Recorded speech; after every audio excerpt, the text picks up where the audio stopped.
My name is Brooke Wilson, 32 years old heiress to a tech empire worth billions.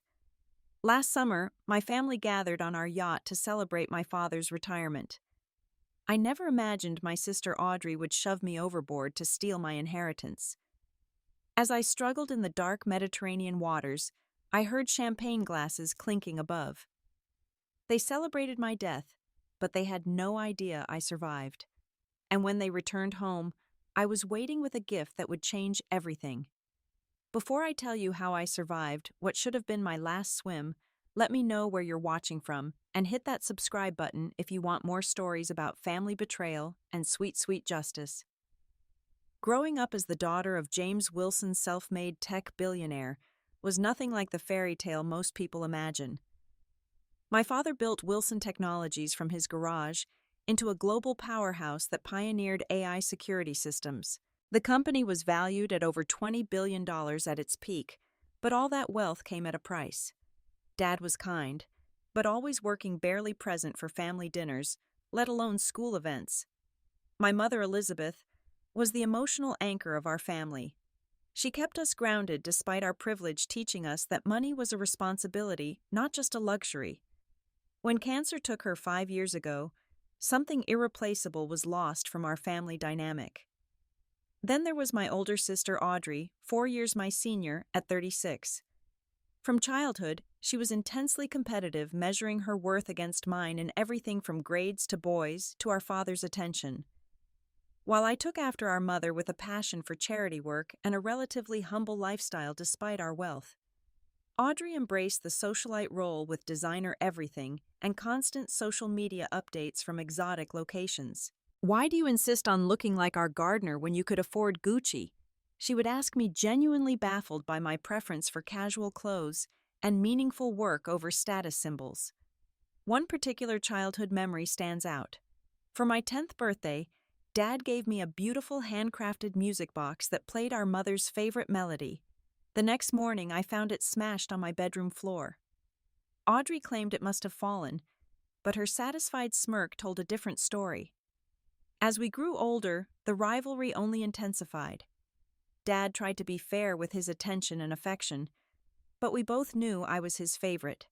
I understood his business vision better, shared his values more deeply. This only fueled Audrey's resentment. When Audrey married Nathan 6 years ago, she found the perfect partner in more ways than one.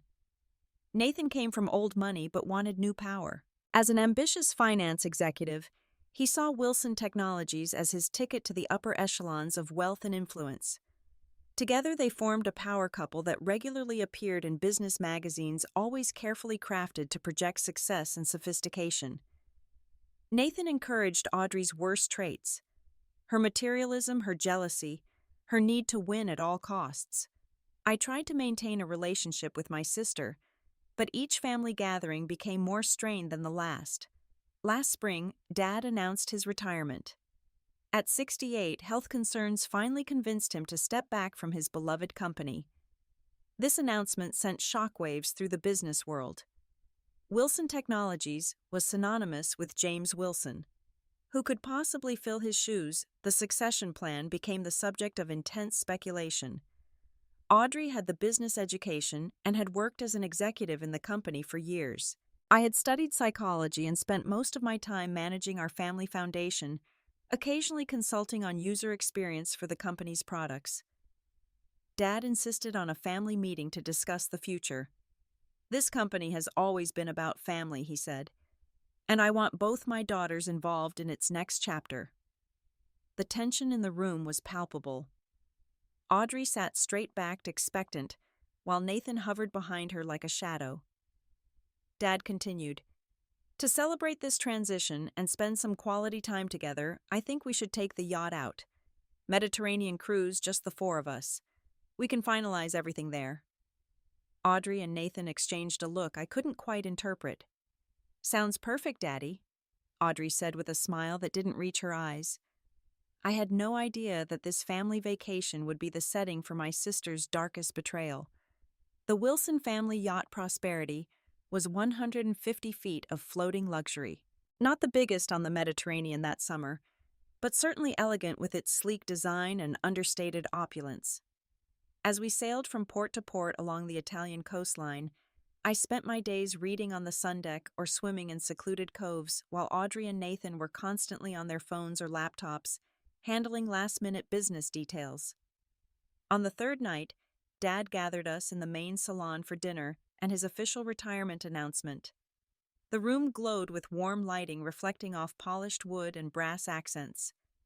Through the windows, the Mediterranean sunset painted the sky in breathtaking oranges and purples. Dad stood at the head of the table, champagne flute in hand, looking both relieved and melancholy.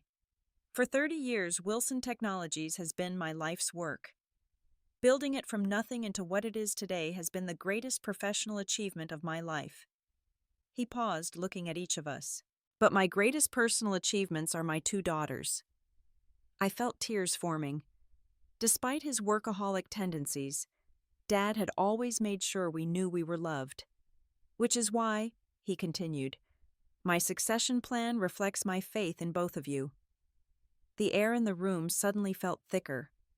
Audrey leaned forward slightly, her knuckles white around her champagne glass.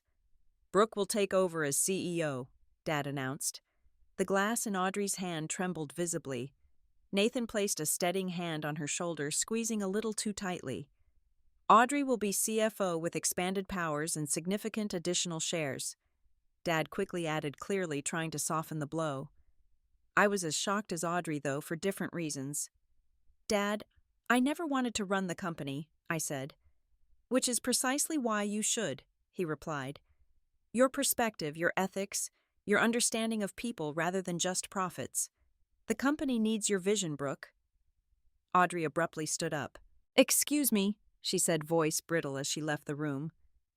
Nathan followed after giving Dad and me a cold look.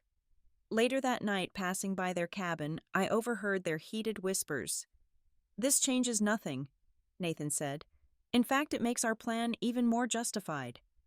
She has no right, Audrey hissed. 30 minutes in a board meeting and she gets bored. I've worked there my entire adult life. We'll take care of the problem, Nathan assured her. Everything is already in motion. I walked away unsettled but not truly alarmed. I assumed they were planning some kind of corporate maneuver or legal challenge. Never did I imagine they meant something far more sinister. The next day, I accidentally took Audrey's sleeping pill instead of my allergy medication. The bottles had somehow been switched in the bathroom we shared. I slept for 14 hours straight, missing an entire day of the trip. A mistake, I thought. By the 5th day, the initial tension seemed to have subsided. Dad and I were sitting on the aft deck, watching another spectacular sunset. You remind me so much of your mother, he said quietly. She would be proud of the woman you've become. From the corner of my eye, I saw Audrey watching us from the doorway. Her expression was unreadable before she turned away. That evening, Audrey drank more than usual at dinner while Nathan kept whispering in her ear. I noticed but didn't think much of it. I was still processing my new future role, wondering how to honor Dad's wishes while staying true to myself.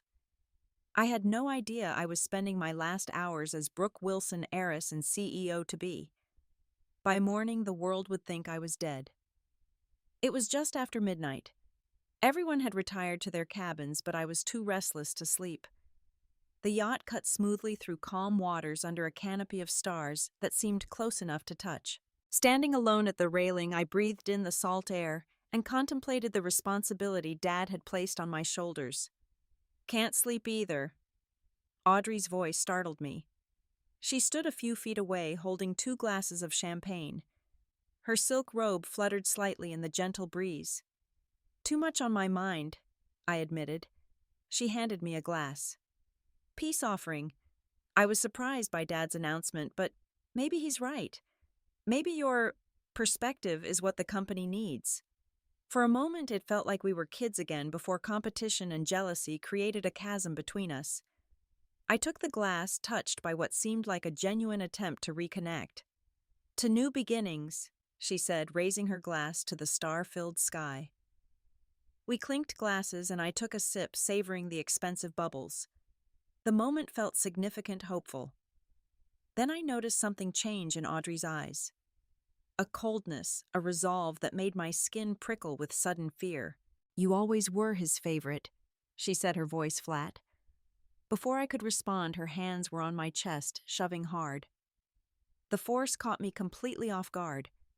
My back hit the railing as the champagne glass flew from my hand. For one suspended moment, I teetered on the edge, arms windmilling desperately. Then I was falling. The impact with the water knocked the breath from my lungs. The cold shocked my system as I plunged deep into the dark Mediterranean. Disoriented pain radiating through my back where I had hit the surface, I struggled to determine which way was up. My lungs burned for air. Panic set in as I thrashed in the blackness, my evening dress now a sodden weight pulling me down. My mind raced with disjointed thoughts. This can't be happening. Why would she do this? I'm going to die here. As my consciousness began to fade, my mother's voice echoed in my memory. "Wilson women always fight Brooke, no matter the odds." That voice ignited something in me. With one last desperate effort, I kicked hard toward what I hoped was the surface. My lungs were at breaking point when finally I broke through into the air, gasping and coughing. 20 yards away, the yacht continued moving, its lights growing more distant by the second. Music drifted across the water. Then, unmistakably, the sound of laughter and clinking glasses. They were celebrating. Reality crashed over me, more chilling than the water. This wasn't a spontaneous act of rage. Audrey had planned to kill me. The switched medication, the whispered conversations with Nathan, the champagne to get me close to the railing. All calculated. And now, floating alone in the vast darkness of the Mediterranean Sea, I was supposed to disappear forever. The night stretched endlessly as I fought to stay afloat in the open water. The yacht's lights had long disappeared over the horizon, leaving me in complete darkness, save for the cold, distant stars above. My evening dress now served as both burden and buoy. I managed to tear away the heavier fabric while using part of it to create a makeshift flotation aid. Thank God for those childhood swimming lessons Dad had insisted on. His voice echoed in my memory.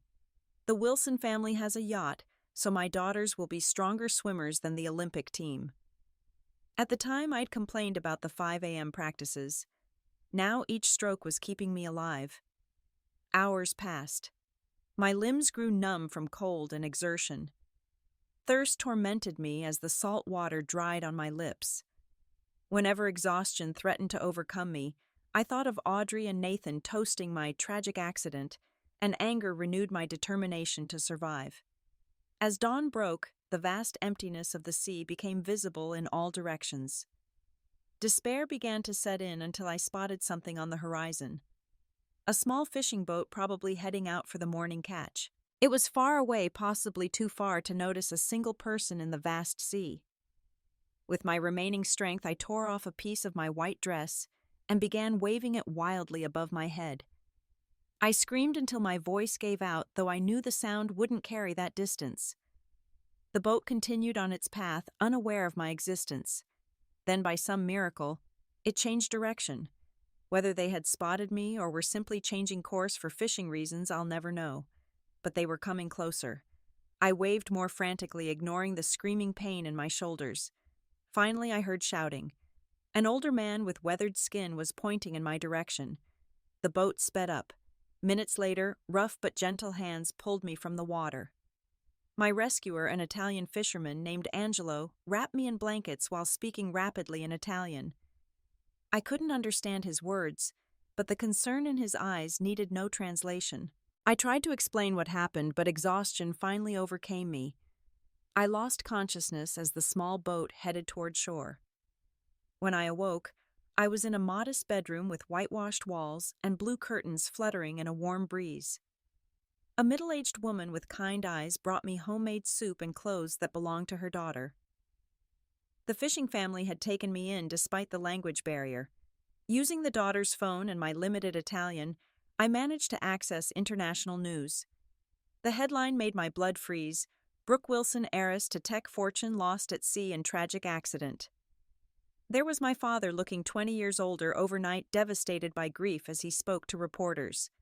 And beside him, Audrey and Nathan, their expressions perfectly calibrated to show appropriate sorrow. Audrey even managed to produce tears for the cameras. "We're still holding out hope," Audrey said, voice breaking right on cue. "But the search teams have found nothing." The report mentioned that Audrey had immediately stepped in as interim CEO to provide stability during this tragic time, despite the fact that she had been named CFO in our father's succession plan. I watched more news reports over the following days. Search efforts were scaled back, then called off entirely. I was officially presumed dead, another rich heiress lost to misadventure. During my recovery in that small coastal village, I made a critical decision. I would not immediately reveal that I was alive. Audrey and Nathan had shown they were willing to commit murder for power and money. If I resurfaced without protection or evidence, I might not survive their second attempt. Instead, I would use the presumption of my death to my advantage. With the help of the fishing family and money wired secretly from an emergency account my mother had set up years ago, I established contact with Marcus Reynolds, our longtime family lawyer, who had always been particularly loyal to my mother and me. His shock at hearing my voice quickly turned to strategic planning. "Stay hidden," he advised. "Something isn't right at the company. Audrey has already made moves that your father is too grief-stricken to question." And so began my careful, calculated return from the dead. Not for revenge, but for justice, and to protect my father's legacy from those who had tried to kill me for it. Over the next 4 months, Marcus became my eyes and ears in the world I could no longer safely enter. We communicated through encrypted channels, building our case piece by meticulous piece. What we discovered was worse than I imagined. Audrey and Nathan had been planning my elimination for nearly a year. Marcus found financial records showing they had hired a consultant to evaluate yacht safety 6 months before the trip. This same consultant had a history of working with companies investigating insurance fraud involving accidents at sea. They studied drowning forensics, Marcus told me during one of our secure calls. They researched how to make a murder look like a tragic accident. Even more disturbing was how quickly they moved after my death. Within weeks, Audrey had not only assumed the CEO position, but had begun dismantling the ethical framework my father had built over 3 decades. "She's selling off the research division that was working on affordable security systems for developing nations," Marcus reported. "And she's licensing our core technology to companies with questionable human rights records." Meanwhile, Nathan had been appointed to the board and was pushing for aggressive expansion into markets my father had specifically avoided due to corruption concerns. Through loyal employees who had been with the company since the beginning, we set up discreet surveillance. What we captured was damning Audrey and Nathan discussing how to gradually drain the company's innovation pipeline, sell off its most valuable assets, and eventually take the money and run. "Your father's too broken to notice," Nathan said in one recording. "By the time he realizes what's happening, we'll be living on our own private island." The most painful discovery was learning about my father's deteriorating health. Grief had aggravated his heart condition. He rarely left home, barely ate, and had all but surrendered control of his company to the daughter who was systematically destroying it. Working with Marcus, I created a new identity. I dyed my blonde hair dark brown, lost weight during my recovery, and used colored contacts to change my appearance. As Emma Collins, I returned to the United States undetected. For weeks, I gathered evidence, building an airtight case documenting every illegal action, every breach of fiduciary duty, every lie Audrey and Nathan had told. I worked with securities regulators who were already suspicious of the sudden changes at Wilson Technologies. All of this became part of the gift I was preparing. A special data drive containing irrefutable evidence of their crimes from attempted murder to securities fraud. As I put together this case, I struggled with conflicting emotions. Part of me wanted vengeance, wanted to see Audrey and Nathan suffer as I had suffered. But a wiser part, perhaps the part most like my mother, knew that justice would be more powerful than revenge. "Your father built this company to help people," my mother had always said. "Never forget that purpose." So my gift would serve a dual-purpose justice for me, but also salvation for my father's legacy. After 6 months of presumed death, I was ready to return to the land of the living. The confrontation would happen at the place that should have been most safe, our family home. The Wilson estate looked exactly as I remembered it, sprawling gardens leading to the modern mansion with its floor-to-ceiling windows overlooking the Pacific. Tonight it was lit up for a party. Through Marcus, I learned it was a celebration of a major new partnership Audrey had secured, essentially selling our core technology to a conglomerate with a notorious reputation. I watched from the perimeter as guests arrived in luxury cars. Security was tight but focused on the main entrance. Having grown up exploring every inch of the property, I knew ways in that the security team had never discovered. Using a service entrance and my knowledge of the staff routines, I slipped inside undetected. The house had changed subtly. More ostentatious art on the walls. My mother's favorite reading nook transformed into a display area for expensive sculptures. The warmth that had once made this house a home despite its size was gone. I set up small cameras in strategic locations to record what was about to happen. Then I made my way to my father's study where I knew the executives would gather after the main party for private celebrations. Hiding behind a secret door my father had built into his bookshelves, I waited. Around midnight they arrived.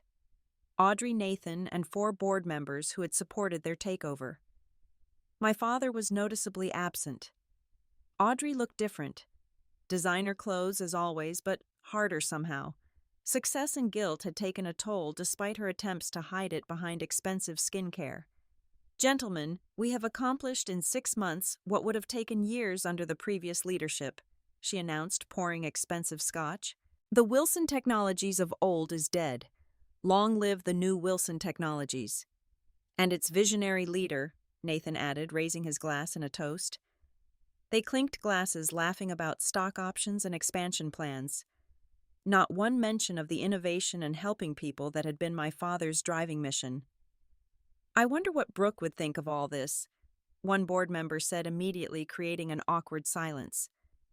Audrey's smile faltered for just a second. My sister was brilliant in many ways, but business wasn't one of them. She never understood what this company could truly become. That was my cue. I pushed the hidden door open and stepped into the room. Actually, I understood perfectly what the company should never become, I said. What you've turned it into. The color drained from Audrey's face.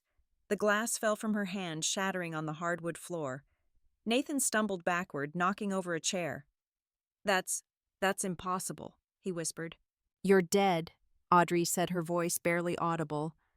Apparently not, I replied calmly, though not for lack of trying on your part. The board members looked between us in confusion. This is some kind of sick joke, Nathan said, regaining some composure. This woman is an imposter. I stepped further into the light. DNA doesn't lie, Nathan. Neither do fingerprints or retinal scans.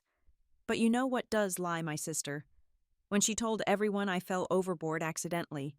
When she pretended to grieve while stealing everything our father built. You have no proof of anything, Audrey hissed, though fear had replaced the shock in her eyes. Actually, I have proof of everything, I said, pulling out the data drive that contained months of careful documentation. Every conversation about how to make my murder look like an accident. Every illegal business deal since you took over. Every dollar you've siphoned from the company. Nathan lunged toward me but froze when the study door opened. My father stood there looking frail but alert. I thought I heard, he began. Then saw me. His legs seemed to give out and he grabbed the doorframe for support. Brooke. My God.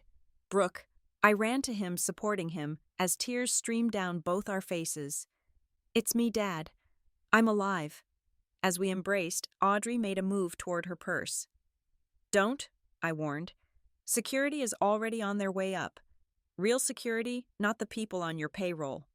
As if on cue, Marcus entered with 2 federal agents and the company's original head of security, who had been sidelined by Audrey. What is this? One board member demanded. This, I said, handing the data drive to the lead agent, is my gift to everyone who thought they could profit from my death.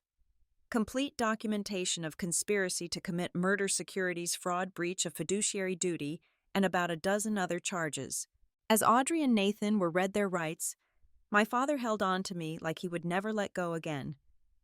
The prodigal daughter had returned not from a life of sin, but from a death that never was.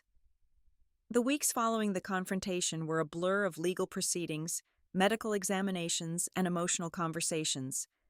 My official return from the dead created a media frenzy that we managed as best we could while focusing on what mattered: healing our family and company. Audrey and Nathan faced serious federal charges.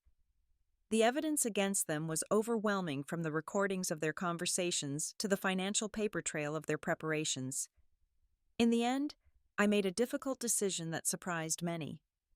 I asked the prosecutors to consider rehabilitation over maximum punishment for my sister. "She's still my sister," I told my father one evening as we sat in the garden watching the sunset.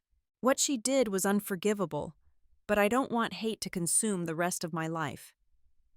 Dad squeezed my hand. His health had improved dramatically since my return, though the cardiologist warned he needed to take things easier from now on. "Your mother would be proud of that decision," he said quietly. "She always believed in second chances." Taking back my role as the rightful CEO of Wilson Technologies wasn't easy.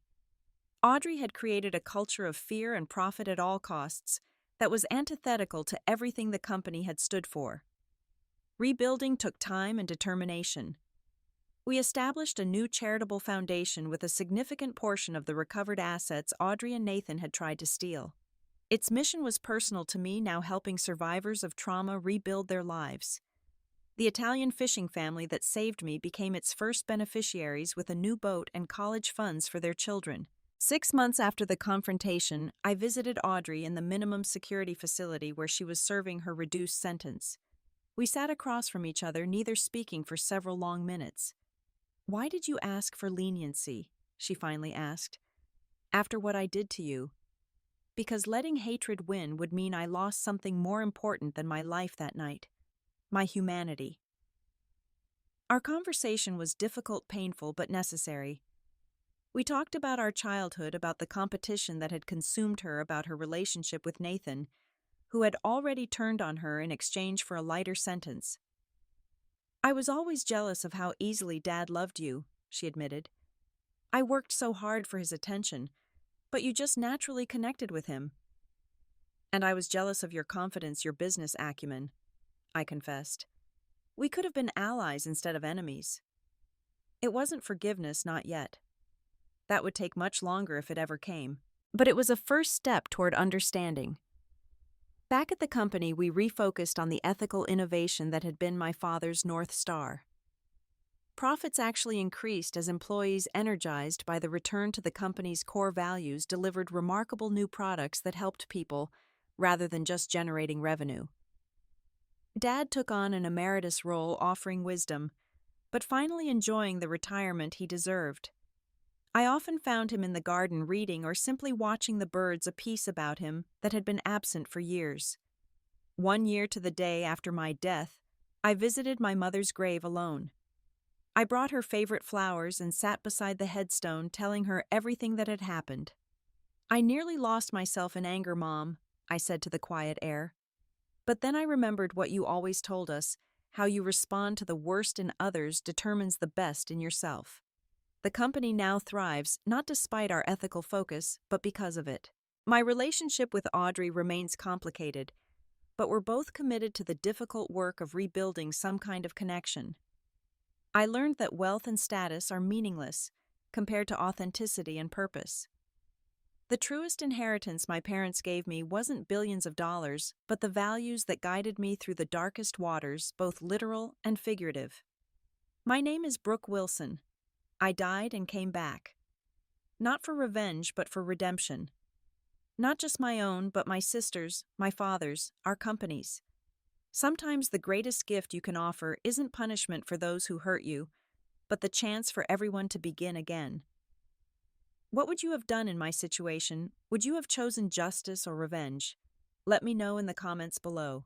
If this story touched you, Please hit that like button and subscribe to hear more stories about overcoming betrayal and finding strength in the darkest moments. Share with someone who needs to be reminded that even after the worst storm, calm waters return.